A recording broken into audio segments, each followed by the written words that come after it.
We're good? Yep. It's good. Good? Okay, everybody.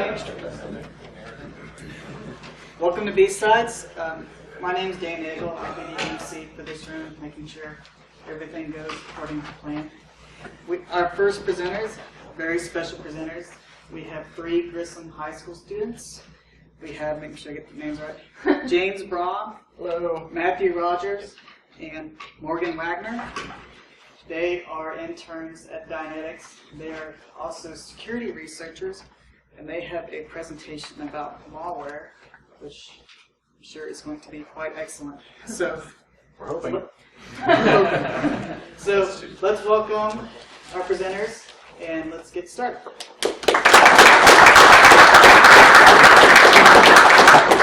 Thank you so much for being here. We have been fortunate enough to have the opportunity to conduct research here at Dynetics while in high school, and we're very excited to tell you about it. So like you said, we're all seniors at Grissom High School. We're on the cybersecurity team there, and we recently qualified for the national tournament as well. We're in a competition called Cyber Patriot.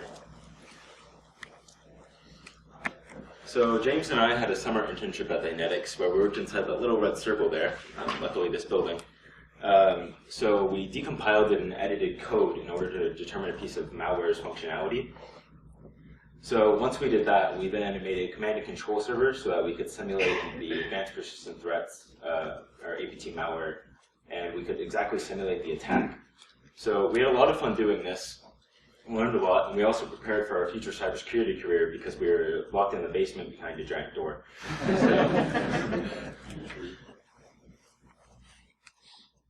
Over the summer, we mainly worked with the recompiled version of our malware, so that we could watch the debugger run through our annotated code, and we discovered that the enterprise antivirus that was on our workstations that we were coding on didn't detect the recompiled malware, even though it did detect the original sample. And this made sense, given what we knew about antivirus. But it was still kind of shocking to see the limitations of the current technology, and something saying, that file's okay, and no it's not, I just infected something with it. This prompted us to do more research into malware detection methods and the evasion tactics used by malware authors. So current solutions work really well when a suspicious file exactly matches known malware. You can just hash the file, and that hash will exactly match the hash of the known sample, so you can identify exactly what it is.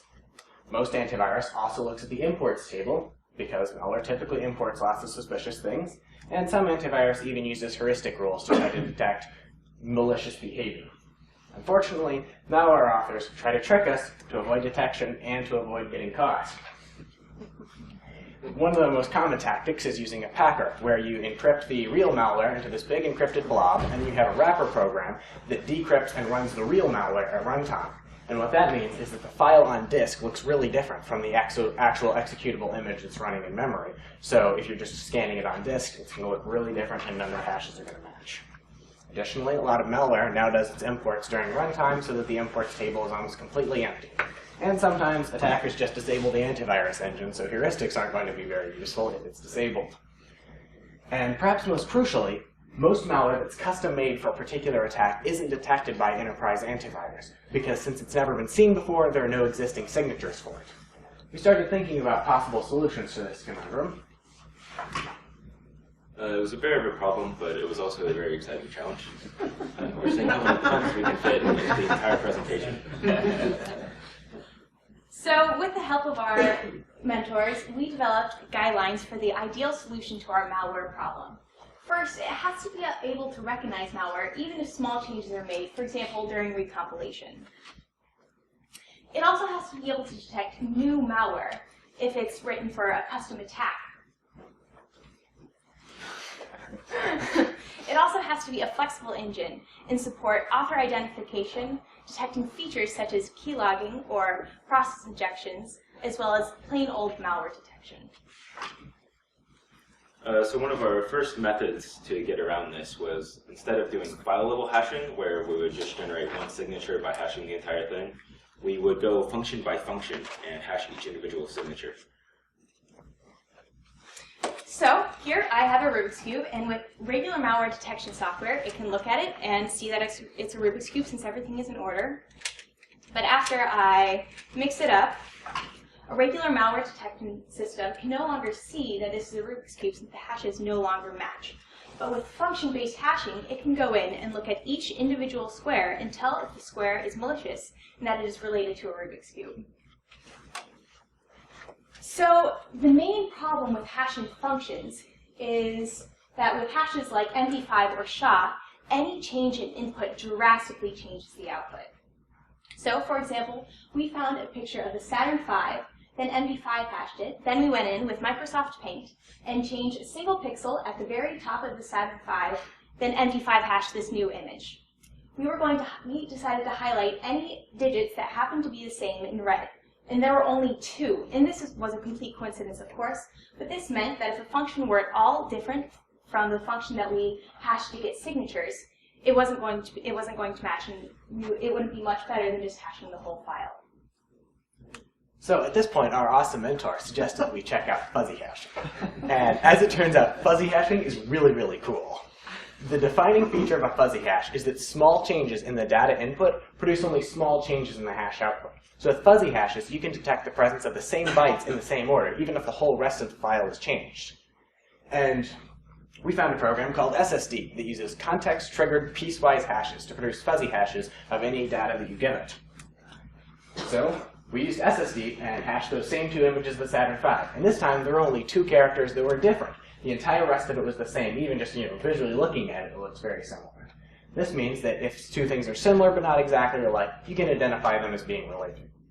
We did some research and found out that there have been a lot of studies into using fuzzy hashing in malware analysis. But they've all used file-level hashing, not function-level hashing, limiting the extent of the differences that they can detect between an unknown file and malware. So we believe that function-based fuzzy hashing was the real next step here. So we created a piece of test software which we call Malfunction. As for the name Malfunction, it detects malware, it does it by functions, malfunction, so it works out. You like puns. Yeah. So Malfunction has 3 main functions. Learn, which adds signatures of a known file to a database. Scan, which analyzes an unknown file. And util, which does some basic data administration stuff. So Malfunction stores all of its signatures in plain text databases in 3 primary directories and then an arbitrary number of subdirectories under those. The whitelist stores the signatures of software that we know to be benign. So we've got like a subdirectory for Microsoft and then some databases for Microsoft software. And the function of the whitelist is to reduce false positives, because we'd expect to see a lot of reuse of standard code, either stub functions or things from online libraries. And scanning lots and lots of known good software is a good way to account for this.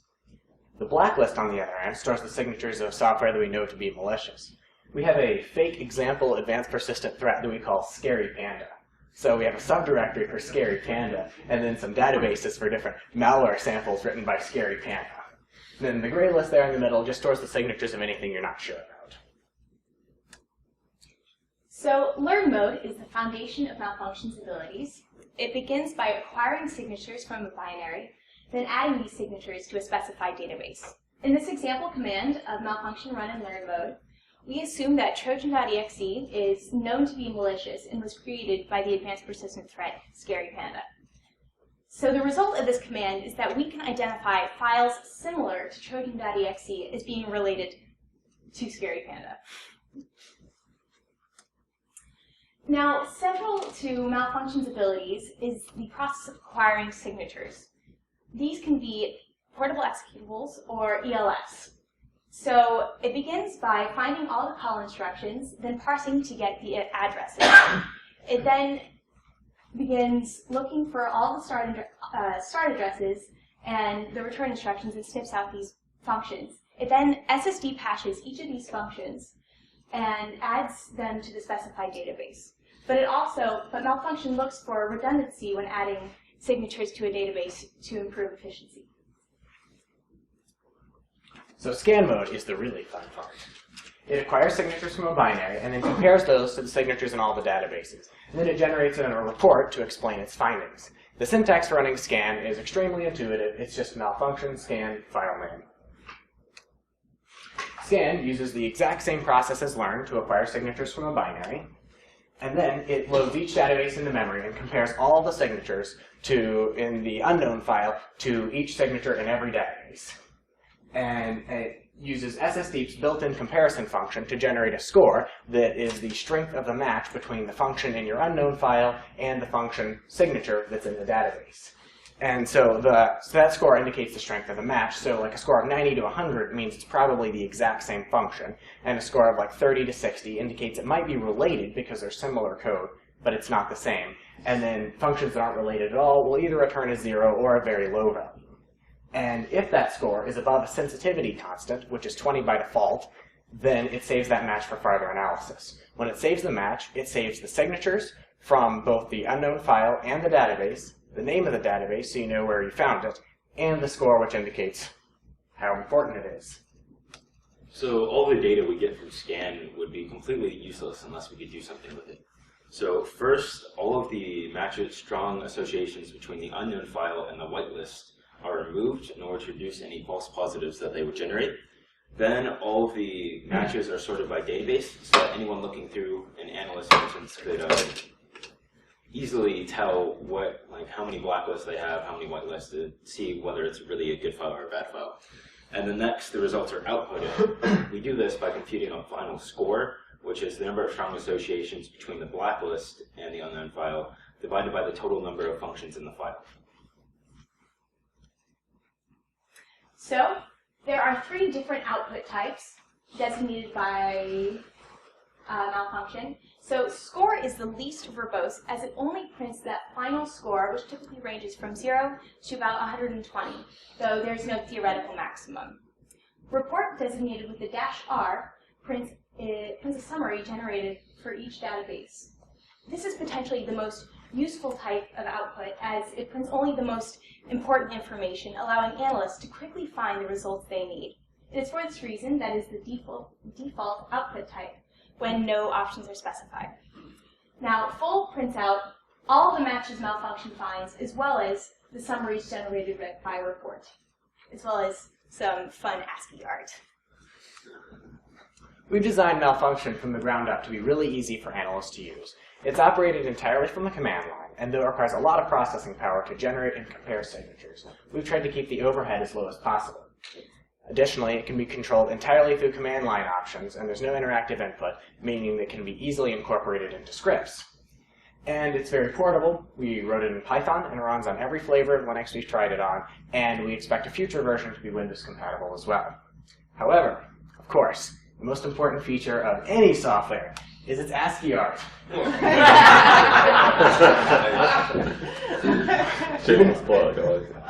We've included this really sweet Linux ASCII art. So, when you run into verbose mode, this is the first thing you see. It's really awesome. We think that aside from the ASCII art, its greatest strength is its flexibility. ASCII art always comes first, though. It's compatible with both 32 and 64-bit instruction sets, so it can process most existing malware. And it's very flexible. It can just detect similarity to known malware, it can tie a binary to an author, and it can detect individual features. The coolest part, though, is that new features can be added that we haven't even thought of yet, just by creating a database and populating with signatures. Malfunction is essentially an extensible framework for detecting code similarity between compiled binaries, and it could even be used to detect cheating in a computer science class. So, even though it's 2015 and we still don't have the hoverboards promised us by Back to the Future, we've brought the future of static malware analysis here to you in this presentation. So we believe that our first big step is to go through a lot of malware. Our mentor has thankfully given us about 131,000 samples of malware. Understandably, we haven't gone through all of it yet. It's about 900 gigabytes, but we would like to see what we can learn, what Malfunction can do once it has all of that data to work through. It'll take forever to run, but we might see some interesting results. Worth it. Yeah. The next step is we're using Bash. Malfunction can easily script, learn, and scan mode. And we believe that by creating a scripting framework that could, an analyst could easily go through a large database, or even go through their entire drive looking for some advanced persistent threat malware. So what we want to do is to create a sort of wrapper around Malfunction so that they have easy access to scripts that would become useful to them in their job as they try to use Malfunction. Malfunction also has really strong potential as a cloud-based tool. We could put all of Malfunction signatures on a central server so that an organization is just managing one set of signatures in a central location and then has lots of analyst workstations that are all accessing the same set of signatures and downloading them at runtime. This really reduces the disk space requirement on analyst workstations because the signatures are really detailed and that means they take up a lot of room.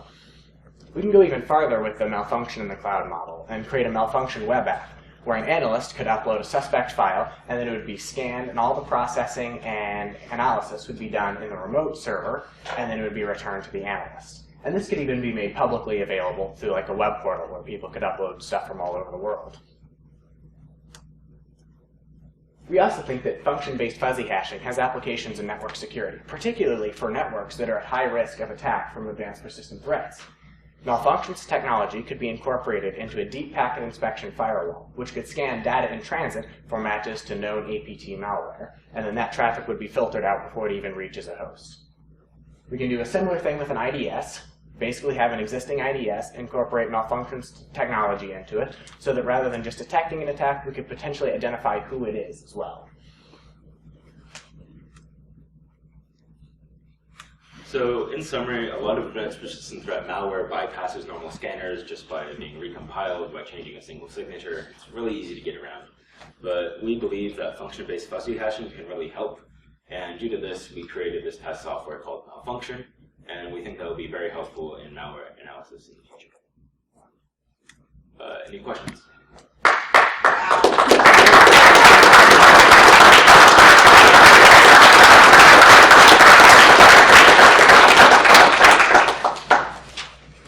Great job, guys. Can you give us an example of the type of things that you were seeing this summer that gave you an idea that this may be a fruitful way to go with malware? Well, so the big thing we noticed is that the malware we were working with wasn't detected by any major antivirus. And we hadn't really thought about that until the very end of the summer when we started working again with the original binary, and it was. And that it made sense, but it was kind of weird to see the original binary is detected, and then we just decompile it and recompile it, and it does all the same things, and is no longer detected by any major antivirus. And that's kind of scary, because we weren't even trying, and we accidentally bypassed antivirus. And then, so we talked to our mentors, and some of those things we talked about in the beginning, the various techniques for getting around malware detection, those are a pretty serious problem because it's just so easy. You can download tools to pack malware just on the internet, and it's not hard at all. So we were looking for a way we can get around that, and this is what we came up with. Do you see a lot of code reuse in malware? We do. So we suspect, we have like 3 months of experience, but we suspect that a lot of advanced persistent threats have like a shared code base, and they're using this code and generating malware that's targeting a specific organization when they're attacking it, and then in a later attack they might use a lot of the same source code but compiled into a new binary for a new attack. So even though the binary looks very different because it's a different binary, our software would be able to detect that because we're detecting those common functions that they're just copying and pasting. And even within the single sample of malware that we're working with over the summer, they really like copy and pasting. We found a bunch of stuff on the internet where they found somebody's blog talking about how to do some TCP thing. They just copy and pasted it. Yeah, our basic theory is that a lot of these malware writers, because it's so easy, they're very lazy about what they're doing. Because, I mean, it just has to get in. It doesn't have to be, like, pretty. It's malware, so. Yeah, well said. So what packers did you play around with, and did you find any more effective than others? We haven't done a whole lot with packers, partially because the only thing Malfunction can do currently is detect which packer you're using, because it completely blows up when you hit the giant encrypted blob, because it can't disassemble that. Currently, it all hinges on the ability to disassemble the file. So in the future, we're working on a way to have some sort of API where we can have one program do the disassembly and then pass it to Malfunction for analysis. And so we may even be able to do something like running the malware in a sandbox and waiting for the unpacker to unpack itself, and then disassembling the executable in memory, and then passing it to Malfunction. Yes? Did you guys find anybody else, like in some of your research, that was also using fuzzy hashing for malware analysis? We did. We found several studies that were both from security researchers and in academia using it. a lot of the times they're using it as a forensic tool. So you have this malware, and then you're trying to compare it to see, is it related to this other stuff found on your network? And the limitation of using fuzzy hashing on the whole file is that if you are reusing code, but it's a different binary, you could only have like 20 or 30% of the malware be similar, and Malfunction would detect that as a giant red flag because there's no way 20 to 30% of a binary is going to match another binary unless it's related. Whereas fuzzy hashing is just going to detect a weak match because so much other data in there is different. Working, you get a copy. We don't know about that yet.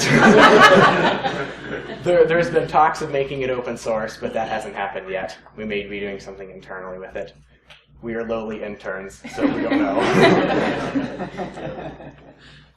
Some background on the SSD, though. It actually started out being used as part of an algorithm called SpamSum, and it was just used to detect spam reuse in mail.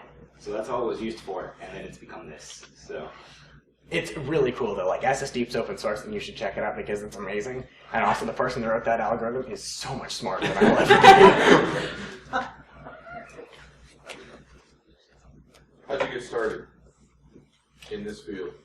Well, so we actually got involved through Cyber Patriot, which is a cyber defense competition sponsored by the Air Force Association. And I started doing that my sophomore year, had no idea what I was doing. Like, I had done some programming before, and that's computery things, it's all the same, right? And then I got into security, and it was really cool, so I continued doing stuff in Cyber Patriot. And then after my junior year, I got an internship at Dynetics and worked over there in the summer and managed to convince them to put up with me during the school year too, and now I'm doing this. Yeah, that's basically all of our stories among all the Grissom High School interns. We all started with Cyber Patriot and like, oh, this is fun, right? And then we got a job because we ended up taking second place in the nation last year, so we were able to kind of validate our understanding just by studying a lot of random stuff on the internet. So. Amazing. Great job, man. Great job. Yes. So you surmise that you can input this malfunction into IDSs and other technologies already out there. Have you done any testing with it at all? We have definitely not done anything with an IDS. Maybe someday I'll get to touch an IDS. That's definitely going to be something in the future. We have a lot more to do with just the software before we're at that level. But we have hypothesized that that could be a potential application. So here's a brief list of sources, mostly for images used throughout the presentation, and here's our contact information if you have any other questions Yes. later on. We like getting emails. You know, interns, we don't get that many, so. Thank you so much for coming. Thank you.